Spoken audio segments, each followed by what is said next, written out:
Hallelujah, price the lord. ದೇವರ ನಾಮಕ್ಕೆ ಸ್ತೋತ್ರವಾಗಲಿ. ಮತ್ತೊಂದು ಆವರ್ತಿ ಈ ರಾತ್ರಿ ವೇಳೆಯಲ್ಲಿ ದೇವರು ಕೊಟ್ಟಂತ ಒಂದು ಸಂದೇಶವಾಗಿದೆ. ಮತ್ತಾಯನ ಬರೆದ ಸುವಾರ್ತೆ 5ನೇ ಅಧ್ಯಾಯ 2ನೇ ವಚನವನ್ನು ತೆಗೆದುಕೊಳ್ಳೋಣ. ಆತನು ಅವರಿಗೆ ಉಪದೇಶ ಮಾಡಿ ಹೇಳಿದ್ದೇನೆಂದ್ರೆ, ಆತ್ಮದಲ್ಲಿ ಬಡವರಾಗಿರುವರು ಧನ್ಯರು, ಪರಲೋಕ ರಾಜ್ಯ ಅವರದು. ಹಾಲೆಲೂಯಾ. ಯೇಸು ಸ್ವಾಮಿ ಇಲ್ಲಿ ನಮಗೆ ಹೇಳಿಕೊಡ್ತಾ ಇದ್ದಾರೆ. ಆತ್ಮದಲ್ಲಿ ಆತನು ಉಪದೇಶ ಮಾಡಿ ಹೇಳಿದಂದ್ರೆ, ದೇವರು ಉಪದೇಶ ಮಾಡ್ತಾ ಇದ್ದಾರೆ.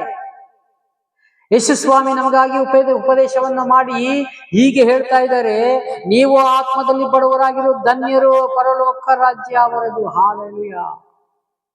ಆತ್ಮದಲ್ಲಿ ನಾವು ಯಾವಾಗ ದೇವರನ್ನ ಕಂಡುಕೊಳ್ಬೇಕಂತ ದಾಹವುಳ್ಳವರಾಗಿರ್ತೇವೋ, ವಾಕ್ಯವೇ ತಿಳಿಯದೇ ಇರುವಂತರ ನಾವು, ಸ್ವಾಮಿ ನಿನ್ನ ವಾಕ್ಯ ಉಪದೇಶ ಬೇಕು ದೇವ್ರೆ. ಈ ಲೋಕದ ನನಗೆ ಏನು ಬೇಡ ಸ್ವಾಮಿ ದೇವ್ರೆ. ಈ ಲೋಕದ ಮಾತು, ಈ ಲೋಕದ ಜ್ಞಾನ, ಈ ಲೋಕದ ಬುದ್ಧಿ ನನಗೆ ಬೇಡ ಸ್ವಾಮಿ. ಪರಲೋಕಕ್ಕೆ ನಾನು ಹೋಗಬೇಕು ದೇವ್ರೆ. ನನ್ನ ಆತ್ಮದಿಂದ ಸ್ವಾಮಿ ನಿಮ್ಮನ್ನು ನಾನು ಬೇಡಿಕೊಳ್ತಾ ಇದ್ದೇನೆ ದೇವ್ರೆ. ಸ್ತೋತ್ರ. ಹಾಗಾಗಿ ಆ ರೀತಿ ಯಾರು ಕೇಳುವಂತವ್ರು ನಮ್ಮಲ್ಲಿ ಯಾರಂತವ್ರು ಇದ್ದೀರಾ ಪ್ರಿಯರೇ? ಅಂಥವ್ರು ದಯಮಾಡಿ ಕರ್ತನನ್ನು ಕೇಳಿಕೊಳ್ಳಿರಿ. ಹಾಲೆಲೂಯಾ. ಇದೆ ಮತ್ತಾಯನ ಬರೆದ ಸುವಾರ್ತೆ 5ನೇ ಅಧ್ಯಾಯ 2ನೇ ವಚನವನ್ನು ನೀವು ಓದಿ ತಿಳಿದುಕೊಳ್ಳ್ರಿ. ಹಾಲೆಲೂಯಾ. ಆತ್ಮದಲ್ಲಿ ಬಡವರಾಗಿರೋನು ಧನ್ಯನು, ಪರಲೋಕ ರಾಜ್ಯ ಅಂತ ಮಾಡಿ. ಹಾಲೆಲೂಯಾ. ನೋಡಿ ಎಷ್ಟು ಚೆನ್ನಾಗಿಲ್ಲಿ ದೇವರ ವಾಕ್ಯ ಬರೆಯಲ್ಪಟ್ಟಿದೆ. ಹಾಗೂ ದುಃಖಿಸುವರು ಧನ್ಯರು, ಅವರು ಸಮಾಧಾನವನ್ನು ಹೊಂದುವರು. ಯಾವಾಗಲೂ ದುಃಖದಿಂದ ಇರುವರು, ಅವರು ಒಂದು ದಿವಸ ಸಮಾಧಾನ ಹೊಂದುತ್ತಾರೆ. ದುಃಖ ಅಂದ್ರೆ ಲೋಕದ ದುಃಖ ಅಲ್ಲ. ದೇವರ ವಾಕ್ಯದಲ್ಲಿ ನಾವು ಧ್ಯಾನ ಮಾಡ್ತಾ, ಕೆಲವೊಮ್ಮೆ ನಾವು ಎಷ್ಟೋ ವಾಕ್ಯವನ್ನು ಓದುತ್ತಾ, ದೇವರೇ ನೀ ಇಂಥ ದಂಡನೆ ನಾನು ಬಿಸಿದೆ ಸ್ವಾಮಿ, ನನ್ನ ಕಷ್ಟ, ನನ್ನ ಭಾರ, ನನ್ನ ಎಲ್ಲಾ ನೊಗವನ್ನು ಹೊತ್ತುಕೊಂಡು ದೇವರೇ ನನಗೋಸ್ಕರ ನೀನು ಸ್ವಾಮಿ ದೇವರೇ ಕಲ್ವಾರಿ ಶಿಲ್ಬೆ ಮೇಲೆ ಯಜ್ಞವಾದಿಯಲ್ಲಪ್ಪ, ಅದಕ್ಕಾಗಿ ನನ್ನನ್ನು ಉಳಿಸಿದ್ಯಲ್ಲ ದೇವರಂತ ದುಃಖ ಪಡ್ತಿರಲ್ಲ, ಅಂಥವರು ಧನ್ಯರು. ನಾವಿನ್ನು ಬೇರೆ ಲೋಕಕ್ಕಾಗಿ ದುಃಖ ಪಟ್ರೆ ಏನೂ ಸಿಕ್ಕಲ್ಲ ಪ್ರಿಯರೇ. ಸತ್ಯ ಇದೆ. ಲೋಕಕ್ಕೆ ನನಗದು ಸಿಕ್ಲಿಲ್ಲ, ನನಗಿದು ಸಿಕ್ಲಿಲ್ಲ, ನನಗೆ ಈ ಡಿಸೈನ್ ಮಾಡಲಿಲ್ಲ, ಆ ಡಿಸೈನ್ ಮಾಡಲಿಲ್ಲ, ಮನೆ ಡೆಕೋರೇಷನ್ ಮಾಡಬೇಕು, ಅದು ಮಾಡಬೇಕು, ಇದು ಮಾಡಬೇಕು, ಇಂಥದ್ದಲ್ಲ. ಇಂಥದ್ದು ಮಾಡಲಿಲ್ಲ ಅಂತ ದುಃಖ ಪಡ್ತಾರೆ ಕೆಲವು. ಅಯ್ಯೋ ಹೀಗಿರ್ಬೇಕು, ನೋಡೋರ ಕಣ್ಣೆಲ್ಲ ಚೆಂದ ಕಾಣ್ಬೇಕು. ಇಲ್ಲ, ಇದು ಎಲ್ಲ ಒಂದು ದಿವಸ ಬಿದ್ದು ಹೋಗ್ತದೆ. ವಾಕ್ಯ ಹೇಳ್ತದೆ, ಕಲ್ಲಿನ ಮೇಲೆ ಕಲ್ಲು ಉಳಿಯುವುದಿಲ್ಲ. ಹಾಲೆಲೂಯಾ. ಎಲ್ಲಿರ್ತದೆ? ಯಾವ ದೇಶದಲ್ಲಿ ಎಂತ ದೊಡ್ಡ ಕಟ್ಟಡ ಇದ್ರೂ ಒಂದು ದಿವಸ ಬಿದ್ದೋಗ್ತದೆ ಪ್ರಿಯರೇ.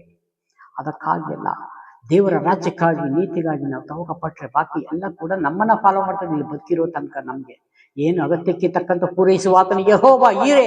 ನಮಗೇನು ಸಿಕ್ಕಬೇಕು, ಏನ್ ಬೇಕು ಎಂಬುದಾಗಿ ಆತನಿಗೆ ತಿಳಿದಿದೆಯಲ್ಲ. ಅದಕ್ಕಾಗಿ ದೇವರಿಗೆ ನಾವು ಸ್ತೋತ್ರ ಮಾಡಬೇಕು. ಯಾವತ್ತು ನಮ್ಮ ಪೂರ್ತಿ ಜವಾಬ್ದಾರಿಯನ್ನ ತೆಗೆದುಕೊಂಡು ದೇವರ ಕರಗಳಲ್ಲಿ ಒಪ್ಪಿಸಿಕೊಡ್ರಿ. ನೋಡ್ರಿ ಪ್ರಿಯರೇ, ದೇವರ ನಡೆಸುವಿಕೆ ಹೇಗೆ ಇರ್ತದೆ ಅಂತ ನೀವು ಅನುಭವದಿಂದ ತಿಳಿದುಕೊಳ್ಳ್ರಿ. ಹಾಲೆಲೂಯಾ. ಅದಕ್ಕೆ ದೇವರ ವಾಕ್ಯದಲ್ಲಿ ಹೇಳುತ್ತೆ, ವಚನ ಪ್ರಿಯರು ಅದನ್ನ ಅನುಭವಿಸ್ತಾರಂತೆ. ಹಾಲೆಲೂಯಾ. ಜ್ಞಾನೋಕ್ತಿಯಲ್ಲಿ ಬರೆಯಲ್ಪಟ್ಟಿದೆ, ಜೀವವು ಮರಣವು ನಾಲಿಗೆ ವಶ. ವಚನ ಪ್ರಿಯರು ಅಂದ್ರೆ ವಾಕ್ಯ ತಿಳಿದಂಥವ್ರು ಪ್ರಿಯರು.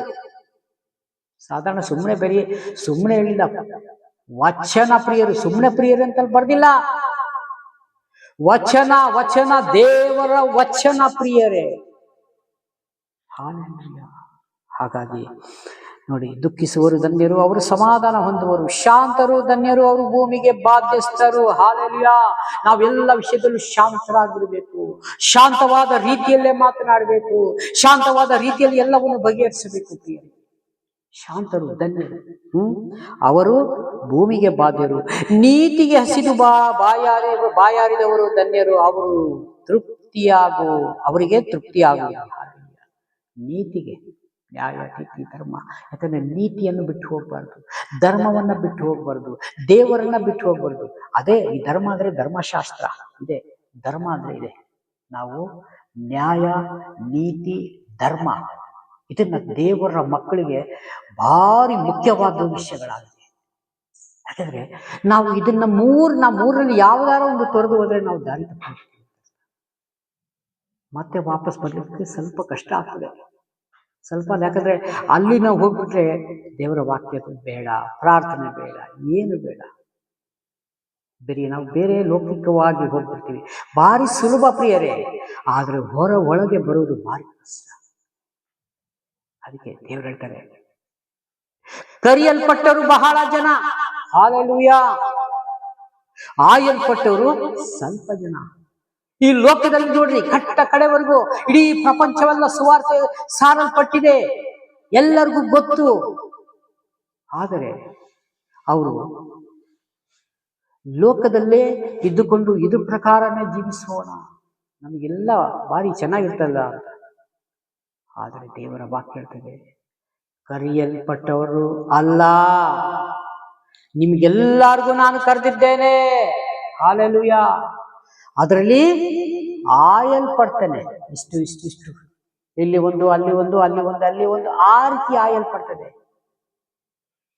ಹಾಗೆ ನಾವು ಯೋಚನೆ ಮಾಡೋಣ, ನಾವು ತಿಳಿದುಕೊಳ್ಳೋಣ. ಹಾಲೆಲೂಯಾ. ಎಲ್ಲಿರ್ಬೇಕು ಎಂಬುದಾಗಿ ಪ್ರಿಯರೇ, ನಾವು ಕರೆಯಲ್ಪಟ್ಟ ಲೀಸ್ಟ್ ಅಲ್ಲಿ ಇರ್ಬೇಕಾ, ಆಯಲ್ಪಟ್ಟ ಲೀಸ್ಟ್ ಅಲ್ಲಿ ಇರ್ಬೇಕಾ, ನಮ್ಮನ್ನೇ ನಾವು ಆಯ್ಕೆ ಮಾಡ್ಕೊಳ್ಬೇಕು. ಯಾಕಂದ್ರೆ ಇಲ್ಲಿ ಶಾಪ ಮತ್ತು ಆಶೀರ್ವಾದ ಎರಡನ್ನೂ ಇಲ್ಲಿದೆ ಭೂಮಿ ಮೇಲೆ. ಜೀವ ಮರಣ ಎರಡು ಇಲ್ಲೇ ಇದೆ. ಯಾವುದನ್ನ ಬೇಕು? ಯುವರ್ ಚಾಯ್ಸ್ ಅಂತ ಸ್ವಾಮಿ, ನೀನ್ ಬೇಕಾದ್ರೆ ತಗೋ, ನನ್ನನ್ನ ಆಯ್ಕೆ ಮಾಡ್ಕೊಳ್ತೀಯ ಬಾ, ಬೇಡ ಅಂದ್ರೆ ತೊಂದರೆ ಇಲ್ಲ. ಹಾಗಾಗಿ ಈ ವಾಕ್ಯ ಇನ್ನು ಕೆಳಗೆ ತುಂಬಾ ವಾಕ್ಯ ಇದೆ, ಕೊಟ್ಟಂತ ಸಮಯ ಮೀರ್ತಾ ಇದೆ. ಇಲ್ಲಿಗೆ ಮುಕ್ತಾಯ ಮಾಡಿ, ದೇವರ ಚಿತ್ತವಾದರೆ ನಾಳೆ ಕಂಟಿನ್ಯೂ ಮಾಡೋಣ. ಎಲ್ಲವನ್ನು ಕಣ್ಮುಚ್ಚಿ ಚಿಕ್ಕ ಪ್ರಾರ್ಥನೆ ಮಾಡಿಕೊಳ್ಳೋಣ. ಪ್ರೀತಿ ಸ್ವರೂಪನಾದ ದೇವರೇ, ರಾಜಾದಿರಾಜನೇ ಯೇಸು ಸ್ವಾಮಿ, ನಿಮಗೆ ಮಹಿಮೆಯಾಗಲಿ. ಸ್ತುತಿಗಳ ಮಧ್ಯೆ ವಾಸ ಮಾಡುವ ತಂದೆ, ರಾಜಾದಿರಾಜನೇ, ಲೋಕಕ್ಕೆ ರಕ್ಷಕನ ಬೆಳಕು ಆಗಿರುವ ನಮ್ಮ ದೇವರೇ, ಮಹಿಮೆ ಆರಸನ ದೇವ ಸ್ವಾಮಿ, ಯೇಸುವಿನ ನಾಮದಲ್ಲಿ ಎಲ್ಲವನ್ನು ಬೇಡಿ ಹೊಂದುತ್ತೇನೆ. ಜೀವವುಳ್ಳ ತಂದೆ ಆದ ದೇವರ, ಕಷ್ಟ ದುಃಖ ಸಮಸ್ಯೆಗಳು ಯಾರ್ಯಾರು ಕರ್ತಾರೆ, ತೊಂದರೆ ತಾಪತ್ರಗಳಿವೆ, ಅವರೆಲ್ಲರಿಗೂ ಸ್ವಾಮಿ ಬಿಡುಗಡೆ ಕೊಡು. ಯೇಸು ಸ್ವಾಮಿ, ನಿಮಗೆ ಮಹಿಮೆಯಾಗಲಿ. ಆಮೇಲೆ praise the lord. God bless you. ದೇವರೆಲ್ಲರನ್ನು ಆಶೀರ್ವದಿಸಲಿ. ಆಮೇಲೆ.